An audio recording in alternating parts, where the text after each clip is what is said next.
ਵਾਹਿਗੁਰੂ ਜੀ ਕਾ ਖਾਲਸਾ ਵਾਹਿਗੁਰੂ ਜੀ ਕੀ ਫਤਿਹ। ਗੁਰਮਤਿ elementary course ਪੁਸਤਕ ਦੂਸਰੀ ਫਿਲਾਸਫੀ। ਸਿੱਖ ਧਰਮ ਦੇ ਸਿਧਾਂਤ।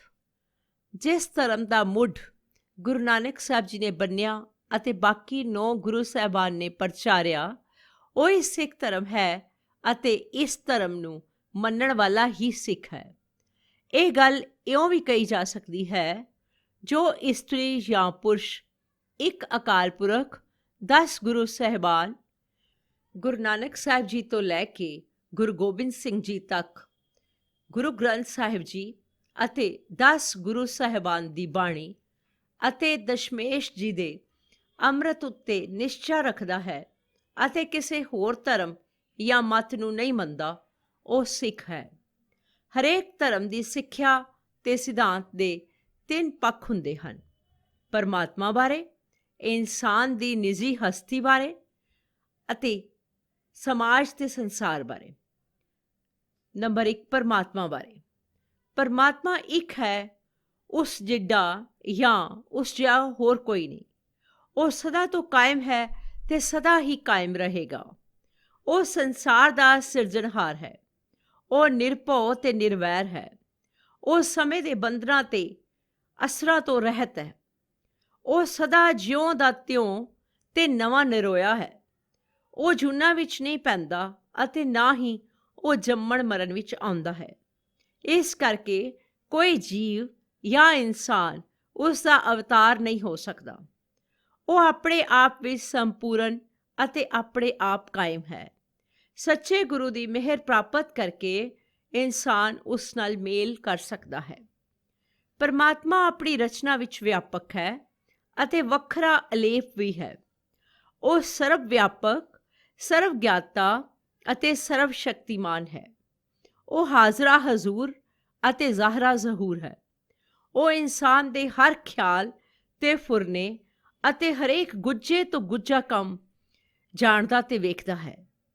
ਚੰਗੇ, ਨੇਕ ਤੇ ਸੱਚੇ ਸੁੱਚੇ ਕੰਮ ਕਰਨ ਵਾਲਿਆਂ ਦਾ ਸਹਾਈ ਹੁੰਦਾ ਹੈ। ਉਹ ਬਖਸ਼ਣਹਾਰ ਹੈ। ਉਹ ਭਗਤਾਂ ਤੇ ਧਰਮੀ ਬੰਦਿਆਂ ਦੀ ਪੈਜ ਰੱਖਦਾ ਹੈ। ਉਹਨਾਂ ਦੇ ਕੰਮ ਸਵਾਰਦਾ ਅਤੇ ਉਹਨਾਂ ਨੂੰ ਹੋਰ ਚੰਗੇ ਕੰਮ ਕਰਨ ਦੀ ਪ੍ਰੇਰਨਾ ਦਿੰਦਾ ਹੈ। ਇਨਸਾਨ ਦੀ ਨਿੱਜੀ ਜ਼ਿੰਦਗੀ ਬਾਰੇ। ਸਭ ਇਨਸਾਨ ਇੱਕੋ ਪਿਤਾ ਪਰਮਾਤਮਾ ਦੇ ਬੱਚੇ ਹਨ। ਹਰ ਇਨਸਾਨ ਵਿੱਚ ਰੱਬ ਦੀ ਜੋਤ ਹੈ ਅਤੇ ਇਸੇ ਕਰਕੇ ਇਨਸਾਨੀ ਆਤਮਾ ਜੋਤ ਸਰੂਪ ਹੈ।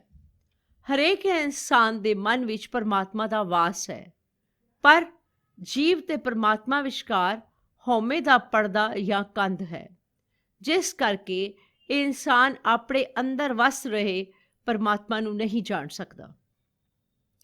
ਜੀਵ ਨੂੰ ਮਨੁੱਖੀ ਦੇਹ ਜਾਂ ਸਰੀਰ ਵੱਡੇ ਭਾਗਾਂ ਸਦਕਾ ਮਿਲਦਾ ਹੈ। ਕੋਈ ਵੀ ਵਿਅਕਤੀ ਪਰਮਾਤਮਾ ਦੇ ਲੜ ਲੱਗ ਕੇ ਉਸ ਨਾਲ ਮੇਲ ਪ੍ਰਾਪਤ ਕਰ ਸਕਦਾ ਹੈ, ਪਰ ਅਜਿਹਾ ਕਰਨ ਲਈ ਕਠੋਰ ਤਪ ਅਤੇ ਲੋੜ ਤੋਂ ਵੱਧ ਸੰਜਮੀ ਹੋਣ ਦੀ ਕੋਈ ਲੋੜ ਨਹੀਂ। ਸਿੱਖ ਧਰਮ ਵਿੱਚ ਅਜਿਹਾ ਕਰਨ ਦੀ ਮਨਾਹੀ ਹੈ, ਕਿਉਂਕਿ ਸਿੱਖ ਗੁਰੂ ਸਾਹਿਬਾਨ ਨੇ ਇਸ ਸਰੀਰ ਨੂੰ ਹਰੀ ਦਾ ਮੰਦਰ ਮੰਨਿਆ ਹੈ। ਜਿਸ ਸਰੀਰ ਵਿੱਚ ਗੁਰੂ ਸਾਹਿਬਾਨ ਨੇ ਪਰਮਾਤਮਾ ਦਾ ਵਾਸਾ ਮੰਨਿਆ ਹੈ, ਉਸ ਸਰੀਰ ਨੂੰ ਕਦੇ ਕਸ਼ਟ ਦੇ ਕੇ ਅਤੇ ਤਪ ਆਦਿਕ ਰਾਹੀਂ ਦੁੱਖ ਨਹੀਂ ਦੇਣਾ ਚਾਹੀਦਾ। ਅਜਿਹੇ ਸਾਰੇ ਕੰਮ ਵਿਅਕਤੀ ਨੂੰ ਪਰਮਾਤਮਾ ਤੋਂ ਦੂਰ ਲੈ ਜਾਂਦੇ ਹਨ ਅਤੇ ਵਿਅਕਤੀ ਦੁਖੀ ਰਹਿੰਦਾ ਹੈ।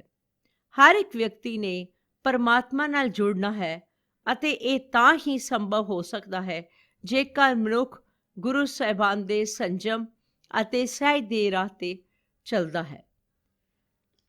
ਨੰਬਰ 3, ਸਮਾਜ ਤੇ ਸੰਸਾਰ ਬਾਰੇ।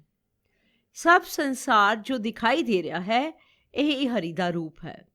ਇਸ ਵਿੱਚ ਹਰੀ ਪਰਮਾਤਮਾ ਦਾ ਵਾਸਾ ਹੈ। ਵਾਹਿਗੁਰੂ ਦਾ ਗਿਆਨ ਪ੍ਰਾਪਤ ਹੋ ਜਾਵੇ ਤਾਂ ਉਹ ਹਰ ਥਾਂ ਇਉਂ ਦਿਸ ਪੈਂਦਾ ਹੈ ਜਿਵੇਂ ਕੋਈ ਸ਼ੈ ਇਹਨਾਂ ਅੱਖਾਂ ਨਾਲ ਵੇਖੀਦਾ ਹੈ। ਦੂਜੇ ਪਾਸੇ ਇਹ ਸੰਸਾਰ ਸਦਾ ਕਾਇਮ ਰਹਿਣ ਵਾਲੀ ਸ਼ੈ ਨਹੀਂ। ਇਹ ਬਦਲਦਾ ਤੇ ਨਾਸ ਹੁੰਦਾ ਰਹਿੰਦਾ ਹੈ। ਮਨੁੱਖ ਦਾ ਟੀਚਾ ਜਾਂ ਆਦਰਸ਼ ਹੈ ਆਪਣੇ ਮੂਲ ਜਾਂ ਮੁੱਢ ਅਰਥਾਤ ਪਰਮਾਤਮਾ ਦਾ ਮੇਲ ਪ੍ਰਾਪਤ ਕਰਨਾ। ਇਸ ਕਰਕੇ ਇਹ ਟੀਚਾ ਭੁੱਲ ਕੇ ਸੰਸਾਰ ਦੇ ਪਦਾਰਥਾਂ ਦੇ ਮੋਹ ਵਿੱਚ ਫਸਣਾ ਮਨੁੱਖੀ ਜੀਵਨ ਨੂੰ ਵਿਅਰਥ ਗਵਾਉਣਾ ਹੈ। ਇਹ ਜੱਗ ਸੱਚੇ ਵਾਹਿਗੁਰੂ ਦੀ ਕੋਠੜੀ ਹੈ। ਇਸ ਵਿੱਚ ਸੱਚੇ ਪਰਮਾਤਮਾ ਦਾ ਵਾਸ ਹੈ, ਪਰ ਇਸ ਕੋਠੜੀ ਨੂੰ ਕੋਠੜੀ ਵਾਲਾ ਸਮਝ ਬਹਿਣਾ ਭੁੱਲ ਹੈ। ਇਸ ਵਿੱਚ ਉਸ ਸੱਚੇ ਨੂੰ ਲੱਭਣਾ ਤੇ ਉਸ ਨਾਲ ਇੱਕਮਿਕ ਹੋਣਾ ਇਨਸਾਨੀ ਜੀਵਨ ਦਾ ਆਦਰਸ਼ ਹੈ।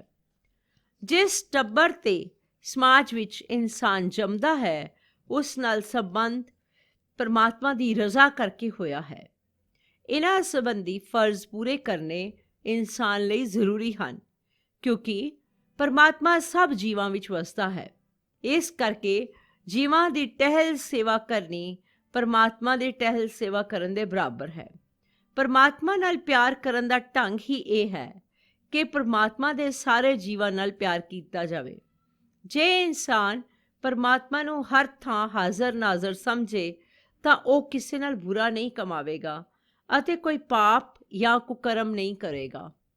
ਇਸ ਕਰਕੇ ਇਹ ਸਮਾਜ ਤੇ ਸੰਸਾਰ ਇਨਸਾਨ ਲਈ ਕੰਮ ਦਾ ਮੈਦਾਨ ਜਾਂ ਅਖਾੜਾ ਹੈ।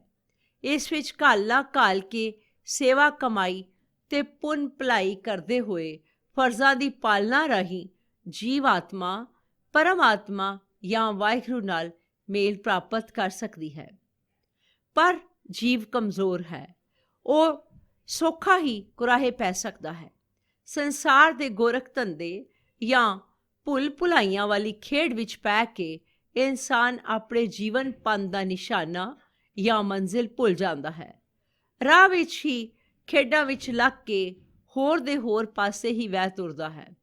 ਇਸ ਕਰਕੇ ਇਨਸਾਨ ਨੂੰ ਇਸ ਰਾਹ ਦੇ ਜਾਣੂ ਆਗੂ ਦੀ ਲੋੜ ਹੈ, ਜੋ ਉਸ ਨੂੰ ਕੇਵਲ ਰਾਹ ਹੀ ਨਾ ਦੱਸੇ, ਸਗੋਂ ਉਂਗਲੀ ਲਾ ਕੇ ਜਾਂ ਬਾਹੋਂ ਫੜ ਕੇ ਨਾਲ ਵੀ ਲੈ ਤੁਰੇ। ਅਜਿਹਾ ਸੱਚ ਤੇ ਸਮਰੱਥ ਆਗੂ ਗੁਰੂ ਹੈ। ਗੁਰੂ ਦੇ ਦੱਸੇ ਹੋਏ ਰਾਹ ਤੇ ਚੱਲ ਕੇ ਵਿਅਕਤੀ ਨੇਕੀ ਅਤੇ ਲੋਕ ਭਲਾਈ ਦੇ ਕੰਮ ਕਰਦਾ ਹੋਇਆ ਅਕਾਲ ਪੁਰਖ ਨਾਲ ਜਾ ਜੁੜਦਾ ਹੈ। ਇਸ ਕਰਕੇ ਸਿੱਖ ਸਤਿਗੁਰ ਦੇ ਦੱਸੇ ਰਾਹ ਤੇ ਤੁਰਦਾ ਹੈ। ਹਰ ਸਮੇਂ ਉਸ ਤੋਂ ਪੁੱਛ ਕੇ ਪੈਰ ਧਰਦਾ ਹੈ ਤੇ ਕਦਮ ਪੁੱਟਦਾ ਹੈ। ਪੈਰ ਪੈਰ ਤੇ ਉਸ ਦੀ ਅਗਵਾਈ ਲੋਚਦਾ ਹੈ ਤੇ ਉਸ ਮੁਜਬ ਜੀਵਨ ਪੰਥ ਦੀ ਵਾਟ ਮੁਕਾਂਦਾ ਹੈ। ਸਿੱਖਾਂ ਦੇ 10 ਪਾਤਸ਼ਾਹੀਆਂ ਨੇ ਜੀਵਨ ਪੰਥ ਬਾਰੇ ਹਰ ਤਰ੍ਹਾਂ ਤੇ ਹਰ ਪਾਸਿਓਂ ਮੁਕੰਮਲ ਉਪਦੇਸ਼ ਦਿੱਤੇ, ਪੂਰਨੇ ਪਾਏ ਤੇ ਲੀਹਾਂ ਕਾਇਮ ਕੀਤੀਆਂ ਹਨ। ਉਹਨਾਂ ਦੇ ਉਪਦੇਸ਼ ਸਾਡੇ ਪਾਸ ਗੁਰਬਾਣੀ ਦੇ ਰੂਪ ਵਿੱਚ ਮੌਜੂਦ ਹਨ। ਗੁਰੂ ਗ੍ਰੰਥ ਸਾਹਿਬ 10 ਪਾਤਸ਼ਾਹੀਆਂ ਹਨ। ਗੁਰਬਾਣੀ ਤੋਂ ਅਸੀਂ ਜੀਵਨ ਦੀ ਹਰੇਕ ਔਕੜ ਤੇ ਮਸਲੇ ਸਮੇਂ ਅਗਵਾਈ ਪ੍ਰਾਪਤ ਕਰ ਸਕਦੇ ਹਾਂ। ਗੁਰੂ ਸਾਹਿਬਾਨ ਦੇ ਪਾਏ ਪੂਰਨੇ ਅਤੇ ਕਾਇਮ ਕੀਤੀਆਂ ਲੀਹਾਂ ਉਹਨਾਂ ਦੀ ਬਾਣੀ ਅਤੇ ਜੀਵਨ ਕਥਾਵਾਂ ਤੋਂ ਮਾਲੂਮ ਹੋ ਸਕਦੀਆਂ ਹਨ। ਇਸ ਕਰਕੇ ਸਿੱਖ ਦਾ ਫਰਜ਼ ਹੈ ਕਿ ਗੁਰਬਾਣੀ ਨੂੰ ਪੜ੍ਹੇ ਤੇ ਵਿਚਾਰੇ ਅਤੇ ਉਸ ਵਿਚਲੇ ਹੁਕਮਾਂ ਦੀ ਪਾਲਣਾ ਕਰੇ, ਉਹਨਾਂ ਅਨੁਸਾਰ ਆਪਣਾ ਜੀਵਨ ਢਾਲੇ। ਨਾਲ ਹੀ ਉਸ ਦਾ ਇਹ ਵੀ ਫਰਜ਼ ਹੈ ਕਿ ਗੁਰੂ ਇਤਿਹਾਸ ਦਾ ਸ਼ਰਧਾ ਤੇ ਪ੍ਰੇਮ ਸਹਿਤ ਚਿੰਤਨ ਕਰੇ ਅਤੇ ਇਸ ਤੋਂ ਪ੍ਰਾਪਤ ਹੋਈ ਸਿੱਖਿਆ ਅਨੁਸਾਰ ਆਪਣਾ ਜੀਵਨ ਬਣਾਵੇ। ਜਿਹੜੇ ਗੁਰਸਿੱਖਾਂ ਨੇ ਗੁਰੂ ਸਾਹਿਬਾਨ ਦੇ ਹੁਕਮ ਅਨੁਸਾਰ ਜੀਵਨ ਗੁਜ਼ਾਰਿਆ ਤੇ ਸਫਲ ਕੀਤਾ, ਉਹਨਾਂ ਦੀਆਂ ਜੀਵਨ ਕਥਾਵਾਂ ਤੋਂ ਵੀ ਕੀਮਤੀ ਸਿੱਖਿਆ ਤੇ ਗੁਣ ਪ੍ਰਾਪਤ ਹੁੰਦੇ ਹਨ।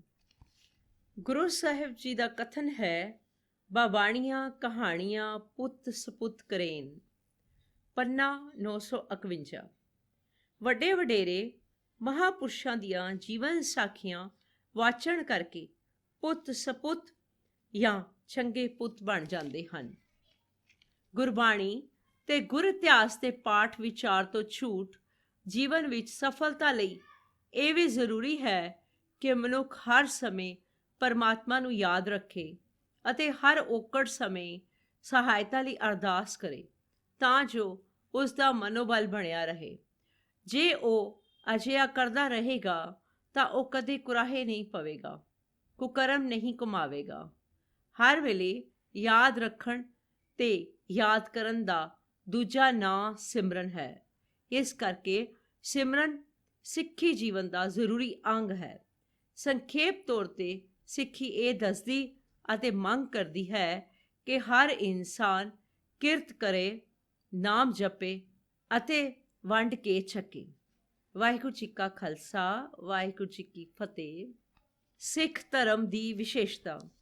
ਗੁਰੂ ਨਾਨਕ ਸਾਹਿਬ ਜੀ ਦੇ 10 ਜਾਮਿਆਂ ਦੇ ਅਮਲੀ ਜੀਵਨ ਰਾਹੀਂ ਪ੍ਰਚਾਰੀ ਅਤੇ ਪ੍ਰਸਾਰੀ ਗੁਰਮਤਿ ਨੂੰ ਸਿੱਖ ਧਰਮ ਕਿਹਾ ਜਾਂਦਾ ਹੈ। ਜਿੱਥੇ ਇਸ ਧਰਮ ਨੇ ਦੁਨੀਆ ਦੇ ਪ੍ਰਮੁੱਖ ਧਰਮਾਂ ਨਾਲੋਂ ਵਿਸ਼ੇਸ਼, ਵੱਖਰੇ, ਨਵੇਂ ਅਤੇ ਵਿਗਿਆਨਕ ਵਿਚਾਰ ਦਿੱਤੇ, ਜਿਸ ਨਾਲ ਇਸ ਦੇ ਸਿਧਾਂਤ ਸਰਬਦੇਸ਼ੀ, ਸਰਬਕਾਲੀ ਤੇ ਸਾਰੀ ਮਨੁੱਖ ਜਾਤੀ ਲਈ ਇਕਸਾਰ ਬਣ ਜਾਂਦੇ ਹਨ, ਉੱਥੇ ਇਸ ਨੇ ਇਹਨਾਂ ਸਿਧਾਂਤਾਂ ਤੇ ਆਧਾਰਿਤ ਲਾਸਾਨੀ ਇਤਿਹਾਸ ਸਿਰਜ ਕੇ ਇਸ ਵਿਚਾਰਧਾਰਾ ਤੇ ਸ੍ਰੇਸ਼ਟਤਾ ਅਤੇ ਪ੍ਰਮਾਣਿਕਤਾ ਦੀ ਮੋਹਰ ਲਾ ਦਿੱਤੀ ਹੈ। ਇਸ ਧਰਮ ਦੀ ਵਿਚਾਰਧਾਰਾ ਤੇ ਇਤਿਹਾਸ ਨੂੰ ਵਿਚਾਰਨ ਉਪਰੰਤ ਇਸ ਦੀਆਂ ਅਨੇਕ ਵਿਸ਼ੇਸ਼ਤਾਵਾਂ ਉਗੜ ਕੇ ਸਾਹਮਣੇ ਆਉਂਦੀਆਂ ਹਨ, ਜਿਨ੍ਹਾਂ 'ਚੋਂ ਕੁਝ ਕੁ ਦੀ ਵਿਚਾਰ ਇੱਥੇ ਕਰ ਰਹੇ ਹਾਂ। ਨੰਬਰ 1, ਸਾਰੀ ਮਨੁੱਖ ਜਾਤੀ ਦਾ ਧਰਮ। ਸਿੱਖ ਧਰਮ ਦਾ ਵਿਸ਼ਵਾਸ ਹੈ ਕਿ ਸਾਰੇ ਮਨੁੱਖਾਂ ਦਾ ਧਰਮ ਇੱਕੋ ਹੀ ਹੈ, ਜੋ ਕਿ ਇਸ ਸਿਧਾਂਤ 'ਤੇ ਆਧਾਰਿਤ ਹੈ ਕਿ ਇਸ ਮਨੁੱਖ ਆਤਮਾ ਨੇ ਪ੍ਰਭੂ ਪਰਮਾਤਮਾ ਨੂੰ ਮਿਲਣਾ ਹੈ, ਪ੍ਰਭੂ ਨਾਲ ਇੱਕਮਿਕ ਹੋਣਾ ਹੈ। ਮਨੁੱਖ ਦੇ ਪਰਮਾਤਮਾ ਨੂੰ ਮਿਲਣ ਦੇ ਰਸਤੇ ਪੰਥ ਨੂੰ ਨਾਮ ਧਰਮ, ਸੱਚ ਧਰਮ, ਮੁਕਤ ਪੰਥ ਆਦਿਕ ਨਾਵਾਂ ਨਾਲ ਯਾਦ ਕੀਤਾ ਜਾਂਦਾ ਹੈ। ਸਿੱਖ ਧਰਮ ਦੀ ਐਸੀ ਮੁੱਢਲੀ ਵਿਸ਼ੇਸ਼ਤਾ ਦੀ ਗੁਰਬਾਣੀ ਵਿੱਚ ਇਉਂ ਸੇਧ ਮਿਲਦੀ ਹੈ: ਏਕੋ ਧਰਮ ਦ੍ਰਿੜੈ ਸੱਚ ਕੋਈ, ਗੁਰਮਤਿ ਪੂਰਾ ਜੁਗ ਜੁਗ ਸੋਈ। ਬਸੰਤ ਮਹੱਲਾ ਪਹਿਲਾ, ਪੰਨਾ ਨੰਬਰ 1188। ਭਾਵ, ਜਿਹੜਾ ਮਨੁੱਖ ਆਪਣੇ ਹਿਰਦੇ ਵਿੱਚ ਨਿਸ਼ਚਾ ਕਰਦਾ ਹੈ ਕਿ ਵਾਹਿਗੁਰੂ ਜੀ ਦਾ ਨਾਮ ਸਿਮਰਨਾ ਹੀ ਇੱਕੋ ਇੱਕ ਠੀਕ ਧਰਮ ਹੈ, ਉਹ ਗੁਰੂ ਦੀ ਮੱਤ ਲੈ ਕੇ ਸਦਾ ਲਈ ਅਡੋਲ ਹੋ ਜਾਂਦਾ ਹੈ। ਸਰਬ ਸ਼ਬਦੰ ਏਕ ਸ਼ਬਦੰ ਜੇ ਕੋ ਜਾਣੈ ਭਿਓ, ਨਾਨਕ ਤਾਂ ਕਾ ਦਾਸ ਹੈ ਸੋਈ ਨਿਰੰਜਨ ਦਿਓ। ਸ਼ਲੋਕ ਮਹੱਲਾ ਦੂਜਾ, ਪੰਨਾ ਨੰਬਰ 469। ਭਾਵ, ਸਾਰਿਆਂ ਦਾ ਮੁੱਖ ਧਰਮ ਇਹ ਹੈ ਕਿ ਇੱਕ ਵਾਹਿਗੁਰੂ ਜੀ ਦਾ ਸਿਮਰਨ ਕਰੀਏ। ਜੋ ਮਨੁੱਖ ਇਹ ਸਮਝ ਗਿਆ ਹੈ ਨਾਨਕ ਉਸ ਦਾ ਦਾਸ ਹੈ, ਉਹ ਮਨੁੱਖ ਪਰਮਾਤਮਾ ਦਾ ਰੂਪ ਹੈ। ਸਿੱਖ ਧਰਮ ਬਿਨਾਂ ਜਾਤ-ਪਾਤ, ਲਿੰਗ ਭੇਦ, ਰੰਗ, ਨਸਲ, ਦੇਸ਼ ਕਾਲ ਦੇ ਹਰੇਕ ਮਨੁੱਖ ਮਾਤਰ ਨੂੰ ਇੱਕ ਸਮਾਨ ਸੰਦੇਸ਼ ਦਿੰਦਾ ਹੈ, ਜਿਸ ਕਾਰਨ ਇਹ ਸਾਰੀ ਲੁਕਾਈ ਲਈ ਸਰਬ ਸਾਂਝਾ ਆਦਰਸ਼ਕ ਧਰਮ ਹੋ ਨਿਬੜਦਾ ਹੈ। ਨੰਬਰ ਦੂਸਰਾ, ਇੱਕ ਪ੍ਰਭੂ ਦੀ ਟੇਕ।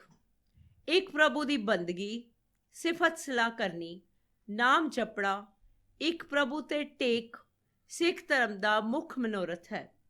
ਮਨੁੱਖ ਅਸਲ ਵਿੱਚ ਪ੍ਰਭੂ ਦਾ ਹੀ ਰੂਪ ਹੈ ਤੇ ਸਮੁੰਦਰ ਤੋਂ ਵਿਛੜੀ ਬੂੰਦ ਵਾਂਗ ਇਹ ਆਪਣੇ ਅਸਲੇ ਪ੍ਰਭੂ ਤੋਂ ਵਿਛੜਿਆ ਹੈ ਤੇ ਪ੍ਰਭੂ ਭਗਤੀ ਨਾਲ ਹੀ ਮਨੁੱਖ ਨੇ ਵਿਕਾਰ ਰਹਿਤ ਅਤੇ ਸ਼ੁੱਧ ਸਰੂਪ ਨਾਲ ਇੱਕਮਿਕ ਹੋਣਾ ਹੈ। ਸੋ ਇੱਕ ਪ੍ਰਭੂ ਦੀ ਭਗਤੀ, ਨਾਮ ਜਪਣਾ, ਇੱਕ ਪ੍ਰਭੂ ਤੇ ਟੇਕ ਸਿੱਖ ਧਰਮ ਦੀ ਵਿਸ਼ੇਸ਼ਤਾ ਹੈ। ਯਥਾ ਏਕੋ ਜਪ ਏਕੋ ਸਲਾਹ, ਏਕ ਸਿਮਰ ਏਕੋ ਮਨ ਆਹ। ਪੰਨਾ ਨੰਬਰ 299। ਤਜੋ ਸਿਆਨਪ ਸੁਰਜਨੋ, ਸਿਮਰੋ ਹਰ ਹਰ ਰਾਏ, ਏਕ ਆਸ ਹਰ ਮਨ ਰੱਖੋ, ਨਾਨਕ ਦੁਖ ਭਰਮ ਪੋ ਜਾਏ। ਪੰਨਾ ਨੰਬਰ 281। ਭਾਵ, ਹੇ ਭਲੇ ਮਨੁੱਖੋ, ਚਤੁਰਾਈ ਛੱਡੋ ਤੇ ਅਕਾਲ ਪੁਰਖ ਨੂੰ ਸਿਮਰੋ, ਕੇਵਲ ਪ੍ਰਭੂ ਦੀ ਆਸ ਮਨ ਵਿੱਚ ਰੱਖੋ। ਹੇ ਨਾਨਕ, ਇਸ ਤਰ੍ਹਾਂ ਦੁੱਖ, ਵਹਿਮ ਤੇ ਡਰ ਦੂਰ ਹੋ ਜਾਂਦਾ ਹੈ। ਨੰਬਰ 3, ਪ੍ਰਭੂ ਦਾ ਸਰੂਪ। ਜਿਸ ਇੱਕ ਪ੍ਰਭੂ ਨੂੰ ਜਪਣਾ ਹੈ, ਯਾਦ ਕਰਨਾ ਹੈ, ਉਸ ਦੀ ਜਾਣਕਾਰੀ, ਉਸ ਦਾ ਬਿਆਨ ਅਨੇਕਾਂ ਦ੍ਰਿਸ਼ਟੀਕੋਣਾਂ ਤੋਂ ਗੁਰਬਾਣੀ ਵਿੱਚ ਦਿੱਤਾ ਗਿਆ ਹੈ, ਤਾਂ ਕਿ ਪ੍ਰਭੂ ਕੈਸਾ ਹੈ, ਕਿੱਥੇ ਹੈ, ਕਿਵੇਂ ਹੈ ਬਾਰੇ ਕੋਈ ਭੁਲੇਖਾ ਨਾ ਰਹੇ। ਇੱਕ ਓਂਕਾਰ ਸਤਿਨਾਮ ਕਰਤਾ ਪੁਰਖ ਨਿਰਭਉ ਨਿਰਵੈਰ ਅਕਾਲ ਮੂਰਤ ਅਜੂਨੀ ਸੈਭੰ ਗੁਰ ਪ੍ਰਸਾਦ। सगल बनस्पत मह बसंतर, सगल दूध में किया, ऊच नीच में जोत समाणी, घट घट माधो जिया। पन्ना नंबर 617। ਭਾਵ ਜਿਵੇਂ ਸਭ ਬੂਟਿਆਂ ਵਿੱਚ ਗੁਪਤ ਤੌਰ ਤੇ ਅੱਗ ਮੌਜੂਦ ਹੈ, ਜਿਵੇਂ ਦੁੱਧ ਵਿੱਚ ਘਿਓ ਮੌਜੂਦ ਹੈ, ਤਿਵੇਂ ਸਭ ਜੀਵਾਂ ਵਿੱਚ ਪ੍ਰਭੂ ਦੀ ਜੋਤ ਸਮਾਈ ਹੋਈ ਹੈ। ਜਲ ਥਲ ਮਹੀਲ ਪੂਰਿਆ, ਸੁਆਮੀ ਸਿਰਜਣਹਾਰ, ਅਨੇਕ ਭਾਂਤ ਹੋਏ ਪਸਰਿਆ, ਨਾਨਕ ਏਕੰਕਾਰ। ਪੰਨਾ ਨੰਬਰ 296। ਭਾਵ ਹੇ ਨਾਨਕ, ਸਾਰੇ ਜਗਤ ਨੂੰ ਪੈਦਾ ਕਰਨ ਵਾਲਾ ਮਾਲਕ ਪ੍ਰਭੂ ਜਲ ਵਿੱਚ, ਧਰਤੀ ਵਿੱਚ ਤੇ ਆਕਾਸ਼ ਵਿੱਚ ਭਰਪੂਰ ਹੈ। ਉਹ ਇੱਕ ਅਕਾਲ ਪੁਰਖ ਅਨੇਕਾਂ ਤਰੀਕਿਆਂ ਨਾਲ ਜਗਤ ਵਿੱਚ ਹਰ ਥਾਂ ਖਿਲ ਰਿਹਾ ਹੋਇਆ ਹੈ। ਗੁਰਮਤਿ ਅੰਦਰ ਪ੍ਰਭੂ ਇੱਕੋ ਇੱਕ ਸਰਬ ਸ਼ਕਤੀਮਾਨ ਹਸਤੀ, ਸਭ ਕੁਝ ਬਣਾਉਣ ਵਾਲਾ ਹੈ, ਸਭ ਥਾਂ ਵਿਆਪਕ ਹੈ ਤੇ ਜਨਮ ਧਾਰ ਕੇ ਅਵਤਾਰਾਂ ਦੇਵੀ ਦੇਵਤਿਆਂ ਵਾਂਗ ਧਰਤੀ ਤੇ ਨਹੀਂ ਆਉਂਦਾ। ਪ੍ਰਭੂ ਦਾ ਇਸ ਤਰ੍ਹਾਂ ਦਾ ਸਰੂਪ ਮੰਨਣਾ ਸਿੱਖ ਧਰਮ ਦੀ ਇੱਕ ਹੋਰ ਵਿਸ਼ੇਸ਼ਤਾ ਹੈ। ਨੰਬਰ 4, ਸ਼ਬਦ ਗੁਰੂ ਦਾ ਸਿਧਾਂਤ। ਪਰਮਾਤਮਾ ਦੀ ਪ੍ਰਾਪਤੀ ਗੁਰੂ ਤੋਂ ਬਿਨਾਂ ਨਹੀਂ ਹੋ ਸਕਦੀ। ਮਨੁੱਖ ਕਿਉਂਕਿ ਕਮਜ਼ੋਰ ਜੀਵ ਹੈ, ਸੌਖਿਆਂ ਹੀ ਵਿਕਾਰਾਂ ਵਿੱਚ ਫਸ ਜਾਂਦਾ ਹੈ, ਅਗਿਆਨੀ ਹੈ, ਜੀਵਨ ਪੰਨ ਦੀ ਇਸ ਨੂੰ ਸੋਝੀ ਨਹੀਂ, ਸੋ ਇਸ ਨੂੰ ਗੁਰੂ ਦੀ ਅਤਿਅੰਤ ਲੋੜ ਹੈ, ਜੋ ਆਪਣੇ ਗਿਆਨ ਅਤੇ ਅਗਵਾਈ ਨਾਲ ਇਸ ਦਾ ਮਾਰਗਦਰਸ਼ਨ ਕਰੇ। ਸੋ ਸਿੱਖ ਧਰਮ ਅੰਦਰ ਗੁਰੂ ਦੀ ਮਹੱਤਤਾ ਦ੍ਰਿੜ ਕਰਵਾਈ ਗਈ ਹੈ। ਮਤ ਕੋ ਭਰਮ ਭੁਲੈ ਸੰਸਾਰ, ਗੁਰਬਿਨ ਕੋਇ ਨਾ ਉਤਰਸ ਪਾਰ। ਪੰਨਾ ਨੰਬਰ 864।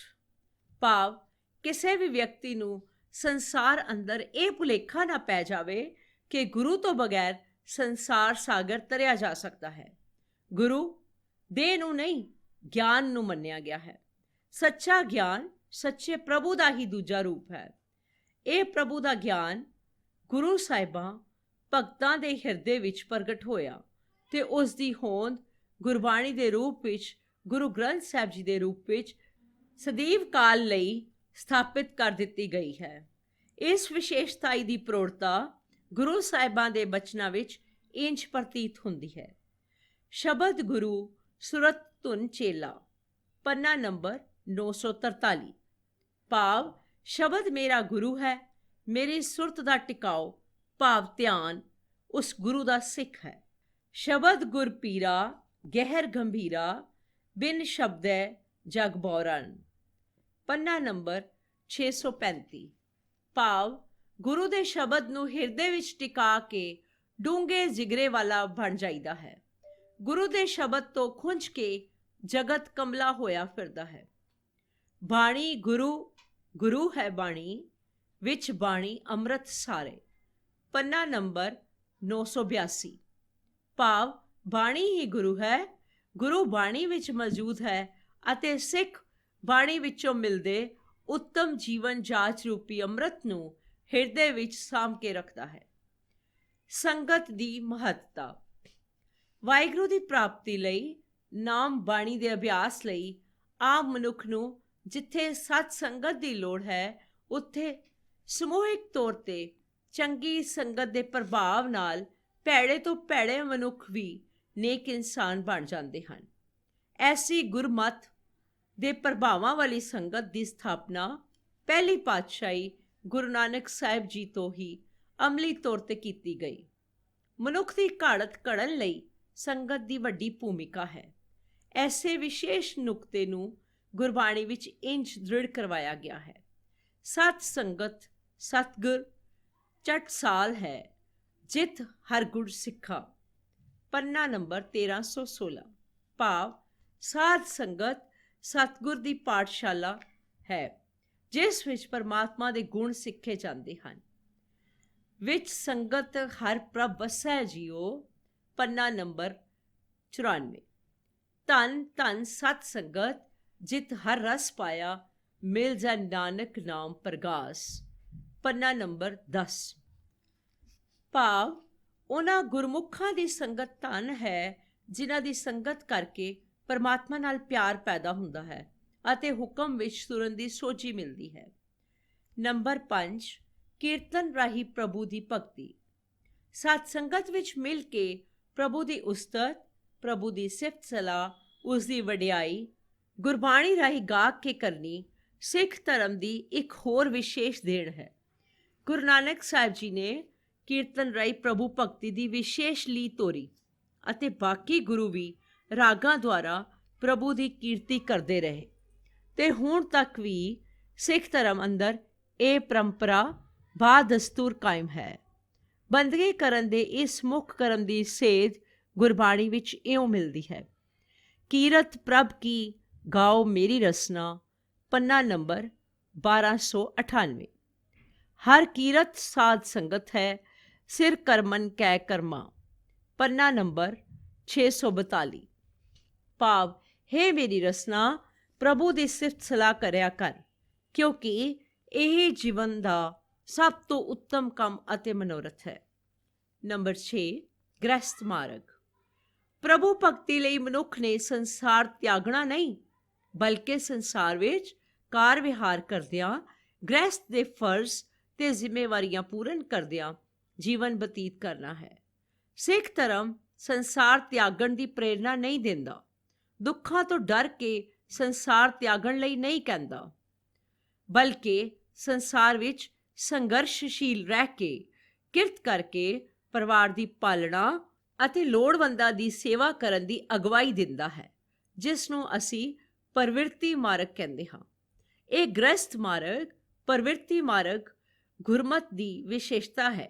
ਯਥਾ ਕਿਰਤ ਵਿਰਤ ਕਰ ਧਰਮ ਦੀ, ਹੱਥੋਂ ਦੇ ਕੇ ਭਲਾ ਮਨਾਵੇ, ਭਾਈ ਗੁਰਦਾਸ ਜੀ। ਭਾਵ, ਗੁਰਸਿੱਖ ਨੂੰ ਚਾਹੀਦਾ ਹੈ ਕਿ ਉਹ ਧਰਮ ਦੀ ਕਿਰਤ ਕਰਦਾ ਹੋਇਆ ਵੰਡ ਕੇ ਛਕੇ ਅਤੇ ਹਰ ਵਕਤ ਪਰਮਾਤਮਾ ਦਾ ਸ਼ੁਕਰਾਨਾ ਕਰੇ। ਨੰਬਰ 7, ਇਸਤਰੀ ਦੀ ਬਰਾਬਰਤਾ। ਸੰਸਾਰ ਵਿੱਚ ਰਹਿਣ ਲਈ ਆਦਰਸ਼ ਸਮਾਜ ਸਿਰਜਣ ਲਈ ਇਸਤਰੀ ਦੀ ਵਿਸ਼ੇਸ਼ ਥਾਂ ਹੈ। ਪਰਿਵਾਰ ਲਈ, ਗ੍ਰਸਤੀ ਲਈ ਇਸਤਰੀ ਦੀ ਵਿਸ਼ੇਸ਼ ਮਹੱਤਤਾ ਹੈ। ਇਸਤਰੀ ਦੀ ਸੰਸਾਰ ਉਤਪਤੀ ਵਿੱਚ ਵਿਸ਼ੇਸ਼ ਭੂਮਿਕਾ ਹੈ। ਮਾਂ ਤੇ ਪਤਨੀ ਦੇ ਰੂਪਾਂ ਵਿੱਚ ਸਮਾਜ ਲਈ ਉਸ ਦੀ ਖਾਸ ਦੇਣ ਹੈ। ਜਿੱਥੇ ਸੰਸਾਰ ਦੇ ਪ੍ਰਮੁੱਖ ਧਰਮਾਂ ਨੇ ਇਸਤਰੀ ਨਾਲ ਵਿਤਕਰਾ ਕੀਤਾ ਹੈ ਤੇ ਇਸਤਰੀ ਨੂੰ ਮਰਦ ਦੇ ਬਰਾਬਰ ਦਾ ਦਰਜਾ ਨਹੀਂ ਦਿੱਤਾ, ਉੱਥੇ ਸਿੱਖ ਧਰਮ ਨੇ ਇਸਤਰੀ ਨੂੰ ਬਰਾਬਰ ਦਾ ਦਰਜਾ ਦੇ ਕੇ ਸੰਸਾਰ ਵਿੱਚ ਆਪਣੀ ਵਿਸ਼ੇਸ਼ਤਾ ਕਾਇਮ ਕੀਤੀ ਹੈ। ਸੋ ਕਿਉ ਮੰਦਾ ਆਖੀਐ ਜਿਤ ਜੰਮੈ ਰਾਜਾਨ, ਪੰਨਾ ਨੰਬਰ 473। ਲੋਕ ਵੇਦ ਗੁਣ ਗਿਆਨ ਵਿੱਚ ਅਰਧ ਸਰੀਰੀ ਮੋਖ ਦੁਆਰੀ, ਭਾਈ ਗੁਰਦਾਸ ਜੀ। ਭਾਵ, ਲੋਕਾਂ ਦੇ ਵਿਚਾਰ ਅਤੇ ਧਰਮ ਗ੍ਰੰਥਾਂ ਦੇ ਗਿਆਨ ਅਨੁਸਾਰ ਇਸਤਰੀ ਵਿਸ਼ੇ ਵਿਕਾਰਾਂ ਤੋਂ ਮੁਕਤੀ ਦਾ ਦਰਵਾਜ਼ਾ ਹੈ। ਨੰਬਰ 8, ਵਰਗ ਰਹਿਤ ਆਦਰਸ਼ਕ ਭਾਈਚਾਰਾ। ਸਿੱਖ ਧਰਮ ਨੇ ਏਕ ਪਿਤਾ ਏਕਸ ਕੇ ਹਮ ਬਾਰਕ ਦਾ ਸੰਦੇਸ਼ ਦੇ ਕੇ ਸਾਰੇ ਮਨੁੱਖਾਂ ਨੂੰ ਏਕੇ ਦੇ ਸੂਤਰ ਵਿੱਚ ਪਰੋਇਆ ਹੈ। ਇੱਥੇ ਜਾਤ-ਪਾਤ, ਊਚ ਨੀਚ, ਛੂਆ-ਛੂਤ ਨੂੰ ਕੋਈ ਥਾਂ ਨਹੀਂ। ਜਾਣੋ ਜੋਤ ਨਾ ਪੁੱਛੋ ਜਾਤੀ, ਆਗੇ ਜਾਤ ਨਾ ਹੈ, ਪੰਨਾ ਨੰਬਰ 349। ਸਿੱਖ ਧਰਮ ਨੇ ਗਰੀਬ ਅਮੀਰ ਦੇ ਫਰਕ ਨੂੰ ਮੇਟਦਿਆਂ ਆਪਣਾ ਇੱਕ ਨਿਵੇਕਲਾ ਆਰਥਿਕ ਦ੍ਰਿਸ਼ਟੀਕੋਣ ਦਿੱਤਾ ਹੈ, ਜਿਸ ਅਨੁਸਾਰ ਯੋਗ ਢੰਗਾਂ ਨਾਲ ਕਮਾਈ ਕਰਕੇ ਲੋੜਵੰਦਾਂ ਗਰੀਬਾਂ ਦੀ ਸੇਵਾ ਲਈ ਵੰਡ ਛਕਣ ਦਾ ਸਿਧਾਂਤ ਦੇ ਕੇ ਲੁੱਟ ਖਸੁੱਟ ਦੀ ਬਜਾਏ ਖੁਸ਼ੀ ਸਹਿਤ ਦੂਜਿਆਂ ਨੂੰ ਪਦਾਰਥਾਂ ਦੀ ਵੰਡ ਦਾ ਰਾਹ ਦੱਸਿਆ ਹੈ ਤੇ ਇਹਨਾਂ ਸਿਧਾਂਤਾਂ ਤੇ ਵਰਗ ਰਹਿਤ ਆਦਰਸ਼ ਭਾਈਚਾਰਾ ਸਿਰਜਿਆ ਹੈ। ਕਾਲ ਖਾਏ ਕਿਛ ਹੱਥੋਂ ਦੇ, ਨਾਨਕ ਰਾਹ ਪਛਾਣੇ ਸੇ, ਪੰਨਾ ਨੰਬਰ 1245। ਭਾਵ, ਜੋ ਮਨੁੱਖ ਧਰਮ ਦੀ ਕਿਰਤ ਕਰਦਾ ਅਤੇ ਵੰਡ ਕੇ ਛਕਦਾ ਹੈ, ਦਰਅਸਲ ਉਸੇ ਨੇ ਹੀ ਪਰਮਾਤਮਾ ਪ੍ਰਾਪਤੀ ਦਾ ਮਾਰਗ ਪਛਾਣਿਆ ਹੈ। ਨੰਬਰ 9, ਆਦਰਸ਼ਕ ਮਨੁੱਖ ਸੰਤ ਸਿਪਾਹੀ। ਹਿੰਦੁਸਤਾਨ ਵਿੱਚ ਭਗਤੀ ਤੇ ਸ਼ਕਤੀ ਦੋ ਵਿਰੋਧੀ ਗੁਣ ਮੰਨੇ ਗਏ ਹਨ, ਪਰ ਗੁਰੂ ਸਾਹਿਬ ਨੇ ਜਿਹੜਾ ਆਦਰਸ਼ ਮਨੁੱਖ ਸਿਰਜਿਆ, ਉਸ ਵਿੱਚ ਇਹਨਾਂ ਦੋਵਾਂ ਦਾ ਸੁਮੇਲ ਕੀਤਾ। ਐਸਾ ਮਨੁੱਖ ਜਿਸ ਦਾ ਮਨ ਪ੍ਰਭੂ ਪ੍ਰੇਮ ਵਿੱਚ ਰੰਗਿਆ ਹੋਇਆ ਅਤੇ ਸਰੀਰ ਤੇ ਸ਼ਸਤਰ ਸਜਾ ਕੇ ਹੱਕ, ਸੱਚ ਤੇ ਇਨਸਾਫ ਲਈ ਜ਼ੁਲਮ ਦੇ ਖਿਲਾਫ ਲੜਨ ਵਾਲਾ, ਉੱਚੇ ਆਚਰਣ ਵਾਲਾ ਉਹ ਆਦਰਸ਼ਕ ਸੂਰਮਾ ਹੈ ਜਿਸ ਦੀ ਤੁਲਨਾ ਤੇ ਹੋਰ ਸੂਰਮੇ ਹੇਠ ਹਨ। ਐਸੀ ਵਿਸ਼ੇਸ਼ਤਾ ਸਿੱਖ ਧਰਮ ਦੇ ਹਿੱਸੇ ਆਈ ਹੈ ਕਿ ਦੀਨਾਂ ਦੁਖੀਆਂ ਲਈ ਸਿੱਖ ਆਪਣੀਆਂ ਜਾਨਾਂ ਵਾਰਨ ਤੋਂ ਵੀ ਸੰਕੋਚ ਨਹੀਂ ਕਰਦੇ ਸਨ ਤੇ ਬਾਣੀ ਦੇ ਇਨ੍ਹਾਂ ਫੁਰਮਾਨਾਂ ਦੀ ਸਾਕਾਰ ਮੂਰਤ ਸਨ। ਸੂਰਾ ਸੋ ਪਹਿਚਾਨੀਏ ਜੋ ਲਰੇ ਦੀਨ ਕੇ ਹੇਤ, ਪੁਰਜਾ ਪੁਰਜਾ ਕਟ ਮਰੈ ਕਬਹੂ ਨਾ ਛਾੜੇ ਖੇਤ। ਪੰਨਾ ਨੰਬਰ 1105। ਭਾਵ ਅਸਲ ਸੂਰਮਾ ਉਹੀ ਹੈ ਜੋ ਜੀਵਨ ਦੇ ਹਰ ਮੈਦਾਨ ਵਿੱਚ ਵੈਰੀਆਂ ਨਾਲ ਪੂਰਨ ਦ੍ਰਿੜਤਾ ਦੇ ਨਾਲ ਲੜਦਾ ਹੈ ਅਤੇ ਮਨੁੱਖਾ ਜੀਵਨ ਨੂੰ ਹੀ ਜੰਗ ਜਿੱਤਣ ਦਾ ਆਖਰੀ ਸਮਾਂ ਸਮਝਦਾ ਹੈ। ਦੁਨੀਆ ਦੇ ਇਤਿਹਾਸ ਅੰਦਰ ਐਸੀਆਂ ਮਿਸਾਲਾਂ ਮੁਸ਼ਕਿਲ ਨਾਲ ਲੱਭਣਗੀਆਂ ਕਿ ਗਿਣਤੀ ਦੇ ਸਿੱਖਾਂ ਨੂੰ ਬੇਸ਼ੁਮਾਰ ਫੌਜਾਂ ਨਾਲ ਮੁਕਾਬਲਾ ਕਰਨਾ ਪਵੇ ਤੇ ਉਹ ਬੇਪਨਾਹ ਹੌਸਲੇ ਅਤੇ ਬਹਾਦਰੀ ਨਾਲ ਫਤਿਹ ਪ੍ਰਾਪਤ ਕਰਨ ਤੱਕ ਜਾਂ ਸ਼ਹੀਦ ਹੋਣ ਤੱਕ ਲੜਦੇ ਰਹਿਣ। ਸਿੱਖ ਇਤਿਹਾਸ ਦੀਆਂ ਅਨੇਕਾਂ ਲੜਾਈਆਂ ਸਿੱਖਾਂ ਦੀ ਬੇਮਿਸਾਲ ਬਹਾਦਰੀ ਦੇ ਮੂੰਹ ਬੋਲਦੇ ਕਿੱਸੇ ਹਨ। ਐਡੇ ਬਹਾਦਰ ਸੂਰਮੇ ਆਚਰਣ ਦੇ ਇੰਨੇ ਪੱਕੇ ਕਿ ਕਠਿਨ ਸਮਿਆਂ ਅੰਦਰ ਵੀ ਉੱਚੇ ਸੁੱਚੇ ਅਸੂਲਾਂ ਨੂੰ ਨਹੀਂ ਤਿਆਗਿਆ ਅਤੇ ਦੁਸ਼ਮਣ ਨੂੰ ਵੀ ਉਹਨਾਂ ਦੇ ਆਚਰਣ ਤੇ ਬਹਾਦਰੀ ਦੀਆਂ ਤਾਰੀਫਾਂ ਕਰਨੀਆਂ ਪਈਆਂ। ਐਸਾ ਆਦਰਸ਼ਕ ਸੰਤ ਤੇ ਸਿਪਾਹੀ ਹੋਣਾ ਸਿੱਖ ਧਰਮ ਦੀ ਮੂੰਹ ਬੋਲਦੀ ਵਿਸ਼ੇਸ਼ਤਾ ਹੈ। ਵਾਹਿਗੁਰੂ ਜੀ ਕਾ ਖਾਲਸਾ, ਵਾਹਿਗੁਰੂ ਜੀ ਕੀ ਫਤਿਹ।